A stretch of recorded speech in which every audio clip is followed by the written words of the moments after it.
দেখো বন্ধুরা, আজকের রেসিপি হচ্ছে চিড়ের পোলাও। তো চিড়ের পোলাওয়ের জন্য আমি কী কী উপকরণ নিয়েছি দেখো বন্ধুরা। এই যে রয়েছে চিড়ে, ভালোভাবে জল দিয়ে ধুয়ে নিয়েছি। এরপর নিয়েছি বাদাম, নিয়েছি গাজর কুচো, পেঁয়াজ কুচো, লঙ্কা কুচো, কারি পাতা আর গোটা সরষে, আর এখানে রয়েছে আলু আর মটরশুঁটি। এরপর আমি দেখো একটা কড়াই বসিয়ে দিয়েছি গ্যাসের মধ্যে, এবং এর মধ্যে আমি তেল দিয়ে নিয়ে নিচ্ছি।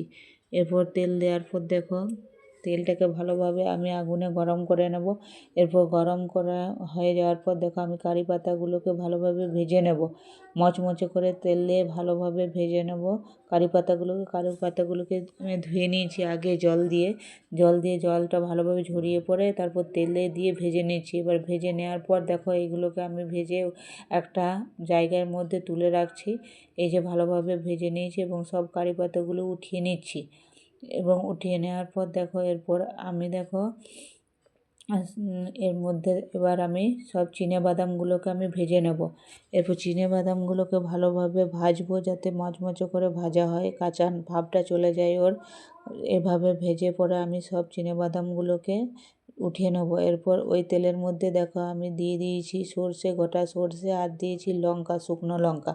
এটা একটু ভাজা ভাজা হয়ে এলে এর মধ্যে আমি দিয়ে দেবো দেখো কুচনো পেঁয়াজ কুচিগুলো সব দিয়ে দেবো এবং ভালোভাবে লাল লাল করে ভেজে নেব। লাল লাল করে ভাজতে ভাজতে এরপরে আমি গাজর কুচি আর লঙ্কা কুচিটা দিয়ে নেব। লঙ্কাটা তোমরা তোমাদের পরিমাণ মতো দেবে, যে যেমন ঝাল খাও।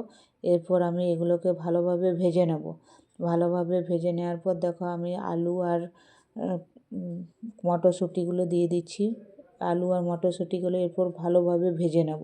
এভাবে আস্তে আস্তে কম আঁচের মধ্যে ভাজবো, যাতে এগুলো ভালোভাবে আস্তে আস্তে সিদ্ধ হয়ে যায়, হ্যাঁ, ভেতর অবধি সিদ্ধ হয় এইভাবে। তারপর এর মধ্যে দিয়ে দেবো নুন, দেখো পরিমাণ মতো নুন দিয়ে দেবো, যে যেমন নুন খাও সেই হিসেবে নুনটা দেবে। তো নুনটা আমি দিয়ে নিলাম, এবং এরপর দিয়ে দিলাম হলুদ গুঁড়ো নুনগুলো দেওয়ার পর আমি এগুলোকে ভালোভাবে নেড়ে নেব।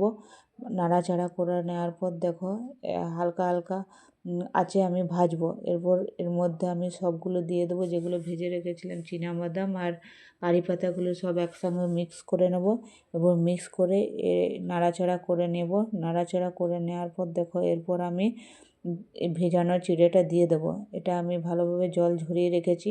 তারপর এই ভেজানো চিড়েটা দিয়ে দিলাম, দিয়ে পরে নাড়াচাড়া করে নেব একটুক্ষণ নাড়াচাড়া করার পরে হয়ে গেল দেখো আমাদের চিড়ের পোলাও।